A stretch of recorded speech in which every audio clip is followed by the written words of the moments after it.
अकोल्यातील शहर अधिक हरित आणि पर्यावरणपूरक करण्यासाठी महानगरपालिका व सामाजिक संस्थांनी संयुक्तपणे पुढाकार घेतला आहे. वृक्षारोपण, वृक्ष संवर्धन, मिया वॉकी ट्रॅक आणि हरित क्षेत्रांच्या विकासासाठी महत्त्वपूर्ण बैठक आयोजित करण्यात आली. अकोला शहरात पर्यावरण संवर्धनाला चालना देण्यासाठी महानगरपालिकेने सामाजिक संस्थांसोबत संयुक्तपणे पुढाकार घेतला आहे. महापौर शारदा खेडकर यांच्या अध्यक्षतेखाली झालेल्या बैठकीत स्थायी समिती सभापती विजय अग्रवाल, उपमहापौर अमोल गोगे, सभागृह नेते पवन महल्ले यांच्यासह विविध सामाजिक संस्थांचे प्रतिनिधी उपस्थित होते. बैठकीत शहरभर मोठ्या प्रमाणावर वृक्षारोपण व वृक्ष संवर्धन, मिया वॉकी ट्रॅकची निर्मिती, पर्यावरणपूरक गणेशोत्सव तसेच हरित क्षेत्रांचा विकास या विषयांवर सविस्तर चर्चा करण्यात आली.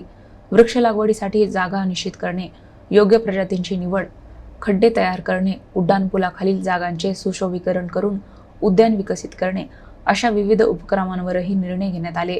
नागरिकांनी आणि सामाजिक संस्थांनी पर्यावरण संवर्धनाच्या या मोहिमेत सक्रिय सहभाग नोंदवावा असे आवाहन महापौर शारदा खेडकर आणि स्थायी समिती सभापती विजय अग्रवाल यांनी केले.